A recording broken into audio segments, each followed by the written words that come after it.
Éric Revel, vous danserez sur ce tube. Oui. Oui.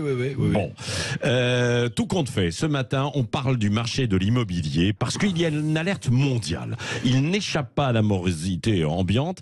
Quels sont les facteurs qui expliquent cette situation? Alors, il pourrait y avoir une baisse. J'ai toujours l'impression d'être un peu l'oiseau de mauvais augure, Patrick, mais c'est vrai que le marché de l'immobilier, il est en difficulté, pas qu'en France, en Europe, un peu partout.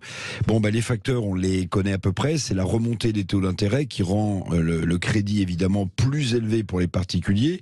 Et comme le prix au mètre carré, les prix au mètre carré ont atteint des sommets, le nombre de transactions se ralentit assez nettement. Sur beaucoup de marchés immobiliers, il y a moins de pouvoir d'achat aussi. Donc évidemment, on craint de grosses difficultés sur les marchés de l'immobilier un peu partout dans le monde. Est-ce que l'on peut dire que la lutte contre l'inflation pénalise fortement justement le marché de l'immobilier? Oui, c'est un bon résumé parce qu'en réalité, les banques centrales ont un seul objectif en ce moment, on comprend, c'est de lutter contre l'inflation. Et pour lutter contre l'inflation, elles augmentent les taux d'intérêt, les fameux taux d'intérêt. Donc l'augmentation des taux d'intérêt est là pour casser la spirale inflationniste, mais avec le relèvement de ces taux d'intérêt, les banques centrales poussent aussi vers la récession en rendant le crédit plus cher et rendent les taux d'emprunt immobilier de plus en plus chers aussi. La plupart des experts, il faut quand même le dire, il faut être clair, prédisent un retournement du marché immobilier. Le plus difficile, disent-ils, en réalité, c'est d'en prévoir l'ampleur. Alors, à Paris, on parle de corrections qui pourraient être comprises entre 5 à 10% quand même. Dans d'autres capitales européennes, ce sera beaucoup plus lourd. Londres, Lisbonne, Barcelone.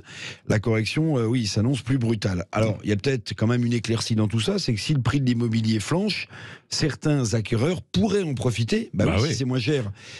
C'est possible, à condition, vous allez voir que c'est pas si simple, d'obtenir un crédit immobilier. Oui, c'est ça. Alors les Français, parce qu'ils veulent emprunter en ce moment, semblent avoir des difficultés à trouver des crédits. Pourquoi? Justement, c'est un problème. On constate aussi une difficulté maintenant pour emprunter auprès des banques pour essayer de devenir propriétaire. Ces crédits deviennent plus rares et plus difficiles. Je vais vous expliquer, c'est très simple. C'est qu'entre la hausse des taux immobiliers et la hausse du taux de refinancement des banques, parce qu'elles prêtent de l'argent, mais pour que ce soit rentable pour elles, il faut qu'elles l'empruntent à moins cher. Or, les taux de rendement des banques de refinancement, ils augmentent beaucoup. Du coup, les marges bancaires fondent. On ne va pas les plaindre, mais elles fondent. Et du coup, les établissements financiers sont moins enclins à prêter. Tout simplement, c'est plus difficile, en plus en ce moment, d'obtenir un crédit pour acheter un bien immobilier.